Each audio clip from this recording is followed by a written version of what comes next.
ये बात जिसके समझ में आ गया तो उसका जीवन,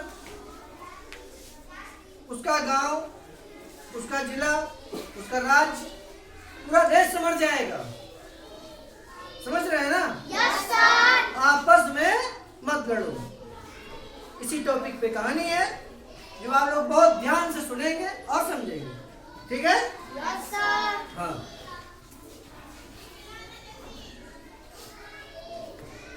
जंगल में पीपल का पेड़ था। पेड़ बहुत बड़ा और हरा भरा था। उसके तने की खो में घोंसला बनाकर एक तीतर रहता था। उस पेड़ के आसपास दूसरे बहुत से पशु पक्षी रहते थे। सब में आपस में मित्रता थी। एक दिन तीतर भोजन की खोज में निकला। उड़ते उड़ते वह अपने घर से बहुत दूर चला गया। वहां उसे धान का खेत दिखाई दिया। उसमें फसल तैयार थी। तीतर को अपना प्रिय भोजन मिला। वह बहुत खुश हुआ। उसने सोचा इधर उधर भटकने से क्या लाभ है, कुछ दिन यहीं रुका जाए। जो पेड़ था उसी पेड़ पे खो में बहुत से पक्षी रहते थे। उसी में तीतर भी रहता था। तीतर एक दिन भोजन की खोज में निकल गया। अपने घर से वो इतनी दूर निकल गया कि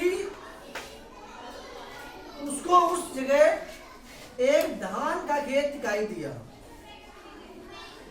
और तीतर का मनपसंद भोजन धान ही है। जब वो धान का खेत देखा तो वो सोचा कि क्यों ना हम कुछ दिन यहीं ठहर जाएं। अपने घर से दूर तो हो ही गए हैं, वहां से रोज आएंगे जाएंगे, थकान भी होगी। उससे बढ़िया है कि कुछ दिन यहीं रुकते हैं। हमारा भोजन भी मनपसंद है। ठीक है ना? तीतर वहीं खेत के पास रहने लगा। उसे वहां रहते रहते कई दिन बीत गए। जब तीतर धान के खेत में था, उन्हीं दिनों एक खरगोश उस पीपल के पेड़ के पास आया। उसने वहां तीतर का खाली घोंसला देखा तो उसने उसे अपना घर बना लिया और उसमें आराम से रहने लगा। कुछ दिनों बाद तीतर वापस आया। जब उसने अपने घर में खरगोश को रहते देखा तो उसे बड़ा गुस्सा आया। वह खरगोश से बोला, तुम यहाँ क्या कर रहे हो? ये तो मेरा घर है। बहुत गुस्से में बोला। ये सुनकर खरगोश को भी गुस्सा आ गया। बोला, तुम्हारा घर? ये कभी तुम्हारा घर रहा होगा, लेकिन अब तो ये मेरा घर है। वो भी गुस्से से बहुत बोला, तुम्हारा घर रहा होगा जब रहा होगा, अब आज से ये मेरा घर है। आपस में दोनों में मैं तुई चालू हो गई। समझ रहे हैं? ये हाँ, मैं तो पिछले कई दिनों से इसमें रह रहा हूं। मैंने तो तुम्हें पहले कभी यहां नहीं देखा। खरगोश बोला, मैं क्यों पूछूं? मैं तो यहाँ आया हूँ। ये बिल्कुल खाली पड़ा था। मैंने इसमें रहना शुरू कर दिया। अब ये मेरा घर है, मैं इसे खाली नहीं करूंगा। खरगोश ने कहा कि मैं जब यहाँ आया तो ये घर खाली था और हम पिछले कई दिनों से रह रहे हैं, इसलिए इस घर पे मेरा अधिकार है। अब ये तुम्हारा नहीं है। समझ रहे हैं ना? Yes sir. तीतर ने चिल्लाकर कहा, ये क्या बकवास कर रहे हो? मैं कुछ दिन के लिए बाहर चला, ये कभी नहीं हो सकता। खरगोश ने कहा, अब ये घर मेरा है क्योंकि मैंने इसमें रह रहा हूं। मैं ही इसमें रहूंगा। तुम्हें जो करना है कर लो। मुझ पर तुम्हारी धमकी का कोई असर होने वाला नहीं। खरगोश भी बहुत टाइट था। उसने कहा, अब इसमें हम रह रहे हैं, तुम्हें जो कुछ करना है कर लो। अब इसमें हम रहेंगे, इसमें अब तुम्हारा कोई अधिकार नहीं। फिर तो दोनों में झगड़ा होने लगा। शोर सुनकर पशु पक्षी वहां आ गए। उन्होंने तीतर और खरगोश की बातें सुनी। लेकिन वे ये नहीं तय कर पा रहे थे कि घर किसके अधिकार पे रहेगा। वहां लोग तो बहुत हो गए, लेकिन क्लियर कोई नहीं कर पा रहा था कि इस घर में किसका अधिकार रहेगा। देखिए आगे क्या होता है। अंततः में यह तय किया गया कि इसे बारे में किसी बुद्धिमान की राय लेनी चाहिए, जिसे कानून का ज्ञान हो और निष्पक्ष होकर न्याय कर सके। तब उन्होंने कहा कि ये बहुत अच्छा कानून के जानकार को यहाँ लाया जाए, जो निष्पक्ष जांच करे, फैसला निष्पक्ष सुनाए, जिसके अधिकार पे ये घर होगा उसी को घर माना न जाएगा, उसी को घर दे दिया जाएगा। समझ रहे हैं ना? Yes sir. तीतर और खरगोश दोनों किसी ऐसे बुद्धिमान की खोज में चल दिए। काफी इधर उधर भटकने के बाद वे गंगा नदी किनारे पहुंचे। वहां उन्हें एक बिल्ला दिखाई दिया। बिल्ली का बिल्ला नहीं समझ रहे? बिल्ली का बिल्ला, हाँ। उसे देखकर दोनों रुक गए। वे जानते थे कि वह इन दोनों के लिए खतरनाक है। बिल्ला बहुत चालाक था। बिल्ला बहुत चालाक था। तीतर और खरगोश को आते देखकर उसने झट से अपनी आंखें बंद कर ली। बड़ा होशियार था ना।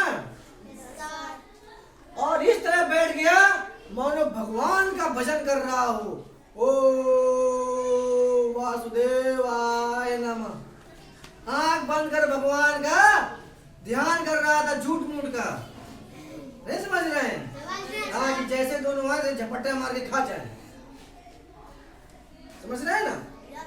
तीतर और खरगोश ने ऐसा धर्मात्मा बिल्ला कभी नहीं देखा था। उन्हें बड़ा आश्चर्य हुआ।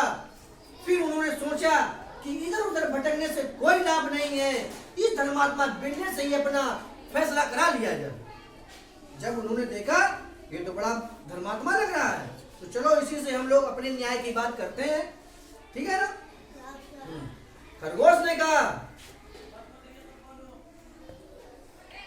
मेरे विचार से इस बिल्ले को पंच बनाना ठीक रहेगा। तीतर बोला, तुम ठीक कह रहे हो। वैसे तो ये हमारा जन्मजात दुश्मन है, लेकिन ये बहुत ही भला और धर्मात्मा दिखाई पड़ रहा है। तीतर बोला, ये हम लोग जन्मजात दुश्मन है। दुश्मन का मतलब ये देखेगा झपट्टा मार के में खा जाएगा, लेकिन ये भगवान का ध्यान करता है, साधु महात्मा लगता है, इसलिए हम लोग इसी से न्याय की गुहार करते हैं। कहानी समझ में आ रही ना? Yes sir. देखिए आगे क्या होता है। बहुत मजेदार कहानी है।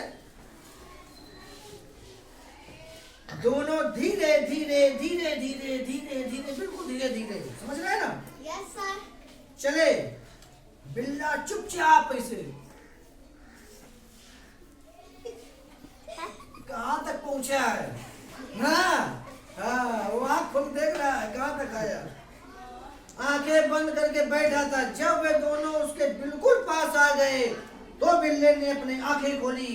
उसने बड़ी प्यार भरी आवाज में कहा, बच्चों डरो मत, मेरे पास आ जाओ, मेरे पास आओ, मुझे अपनी समस्या बताओ, शायद मैं उसका कुछ हल कर सकूं।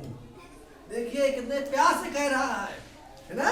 Yes sir. उसकी मीठी बातें सुनकर वे बिल्ले से अपनी जन्मजात दुश्मनता को भूल गए।